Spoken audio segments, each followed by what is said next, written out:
Before the Alamo, another Texas army fought for independence, and almost none of them came home. In 1812, revolutionaries entered Spanish Texas, determined to challenge Spanish rule and support the growing independence movement. Their ranks grew as Tejanos, American volunteers, and Mexican revolutionaries joined the Republican Army of the North. By April 1813, the Republican Army had captured San Antonio, driving Spanish royalist forces from the city.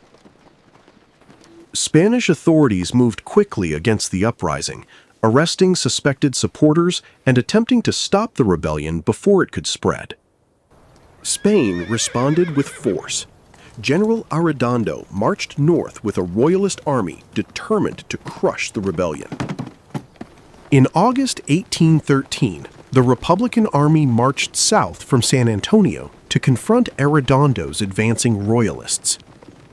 On August 18th, the Republicans pursued retreating royalist troops across miles of punishing South Texas terrain.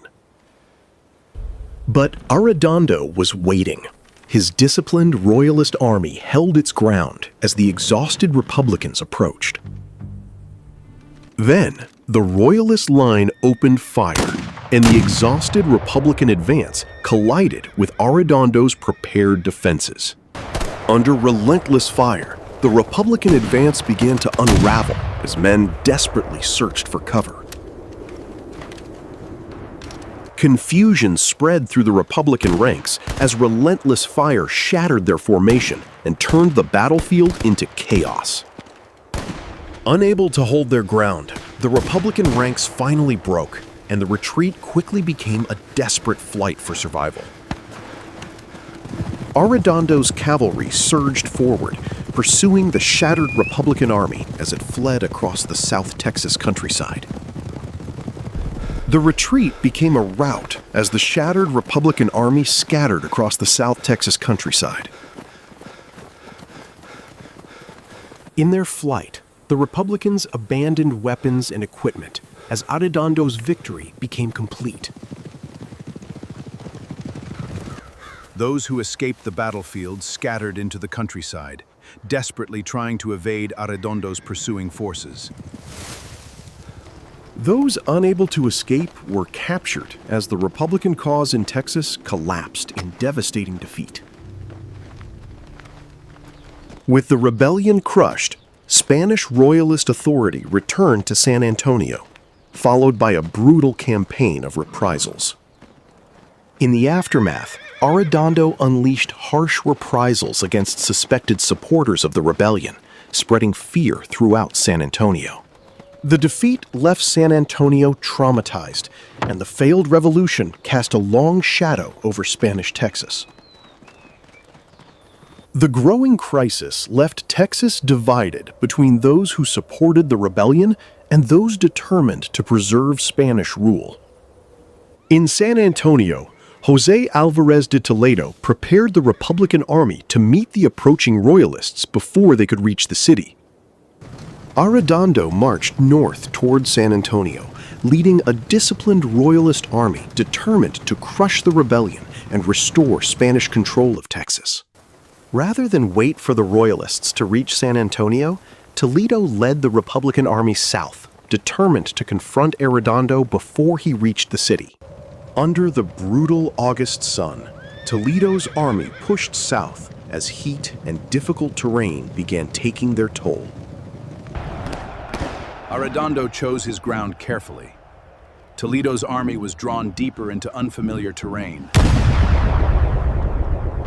Royalist fire erupted across the field. The Battle of Medina had begun, and the Republicans were advancing into Arredondo's troops. Republican artillery answered the Royalist fire, but Arredondo held the advantage as cannon smoke rolled across the battlefield. Under the relentless Texas sun, exhaustion and casualties weakened Toledo's lines as Arredondo's disciplined forces held firm. Arredondo seized the moment. His royalist forces counterattacked, turning the weakened Republican line into a desperate rout. The Republican line finally broke, Survivors fled the battlefield, abandoning weapons and equipment in a desperate retreat. Royalist cavalry pursued the fleeing Republicans across the countryside, cutting down the remnants of Toledo's shattered army. By battle's end, the Republican army was virtually destroyed, one of the bloodiest defeats ever suffered on Texas soil.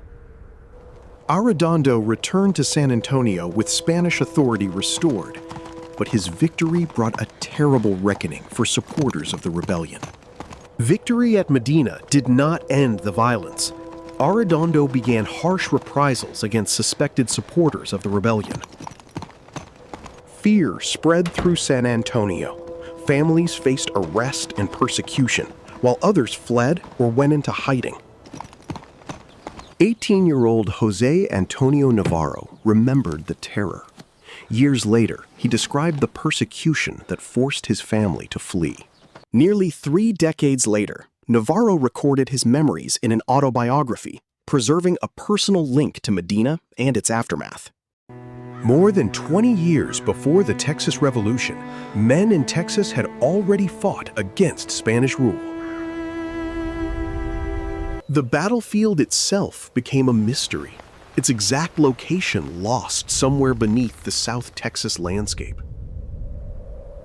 More than 2 centuries later, researchers still search the countryside south of San Antonio for evidence of the lost battlefield. Lead musket balls and other fragments offer small but important clues to where the Battle of Medina was fought. Researchers map each artifact, searching for patterns that can be compared with the landscape and historical accounts. The exact location remains uncertain. More than 2 centuries later, Medina still guards its story beneath the South Texas soil. Before the Texas Revolution, Tejanos, Mexicans, and Americans joined at Medina in a struggle against Spanish rule. The battlefield may be lost, but its soldiers are not forgotten. Medina became an early chapter in Texas independence,